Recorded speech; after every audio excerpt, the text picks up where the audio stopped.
നമസ്കാരം, എൻ്റെ പേര് ഐശ്വര്യ ക്രിസ്റ്റഫർ. ഹെഡ്ജിന്റെ മാർക്കറ്റ് ടോക്കിലേക്ക് സ്വാഗതം. മെറ്റൽ ഓഹരികൾ ഇടിവ് നേരിട്ടത് എന്തുകൊണ്ട്? മെറ്റൽ ഓഹരികൾ ഇന്ന് കനത്ത ഇടിവോടെയാണ് വ്യാപാരം തുടങ്ങിയത്. NMDC, national aluminium, Tata steel തുടങ്ങിയ ഓഹരികൾ വ്യാപാരത്തിനിടെ 8% വരെ ഇടിവ് നേരിട്ടു. കൂടുതൽ ഉത്തേജക പദ്ധതികൾ ചൈന പ്രഖ്യാപിക്കുമെന്ന പ്രതീക്ഷ അസ്ഥാനത്തായതാണ് മെറ്റൽ ഓഹരികളുടെ ഇടിവിന് വഴിയൊരുക്കിയത്. ചൈനയിലെ national development and reforms commission ഇന്ന് ചേർന്ന യോഗത്തിനു ശേഷം ഈ വർഷം ലക്ഷ്യമാക്കുന്ന സാമ്പത്തിക ലക്ഷ്യങ്ങൾ കൈവരിക്കാനാവുമെന്നും വളർച്ചയ്ക്കുള്ള പിന്തുണ തുടർന്നും നൽകുമെന്നും വ്യക്തമാക്കി. എന്നാൽ നിക്ഷേപകർ പ്രതീക്ഷിച്ചതുപോലെ കൂടുതൽ ഉത്തേജക പദ്ധതികൾ സംബന്ധിച്ച പ്രഖ്യാപനമുണ്ടായില്ല. നിഫ്റ്റി മെറ്റൽ സൂചിക രാവിലെ 3% ഇടിഞ്ഞു. NMDC 8%, national aluminium 6%, Tata steel 4.6% ഇടിവ് നേരിട്ടു. അതേസമയം പിന്നീട് ഈ ഓഹരികളിൽ ഭാഗികമായ കരകയറ്റമാണ് ഉണ്ടായത്.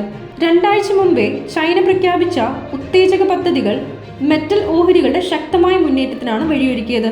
ഉത്തേജക പദ്ധതികൾ ചൈനയിലെ മെറ്റൽ ഉപഭോഗം വർദ്ധിക്കാൻ വഴിയൊരുക്കുമെന്ന പ്രതീക്ഷയാണ് സൃഷ്ടിച്ചത്. അതേസമയം മുന്നേറ്റത്തിന് ശേഷം പല മെറ്റൽ ഓഹരികളും ഉയർന്ന വിലയിൽ നിന്നും 10 മുതൽ 15% വരെ ഇടിഞ്ഞു.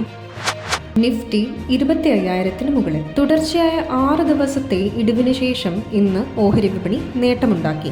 നിഫ്റ്റി 25,000 പോയിന്റിന് മുകളിലായാണ് ക്ലോസ് ചെയ്തത്. സെൻസെക്സ് 584 പോയിന്റ് ഉയർന്ന് 81,634-ലും നിഫ്റ്റി 217 പോയിന്റ് നേട്ടത്തോടെ 25,013-ലും വ്യാപാരം അവസാനിപ്പിച്ചു. 2,884 ഓഹരികൾ നേട്ടം രേഖപ്പെടുത്തിയപ്പോൾ 895 ഓഹരികളുടെ വിലയിടിഞ്ഞു. 94 ഓഹരികളുടെ വിലയിൽ മാറ്റമില്ല. Trend, Adani ports, Adani enterprises, Mahindra and Mahindra, Bharat electronics എന്നിവയാണ് ഇന്ന് നേട്ടത്തിൽ മുന്നിൽ നിന്ന നിഫ്റ്റി ഓഹരികൾ. Tata steel, SBI life insurance, Titan company, JSW steel, Bajaj Finserv എന്നിവയാണ് കൂടുതൽ നഷ്ടം നേരിട്ട നിഫ്റ്റി ഓഹരികൾ. മെറ്റൽ ഒഴികെ എല്ലാ മേഖലാ സൂചികകളും ഇന്ന് ഉയർന്നു. Auto, bank, real estate, power, telecom, media സൂചികകൾ 1% മുതൽ 2% വരെ നേട്ടം രേഖപ്പെടുത്തി.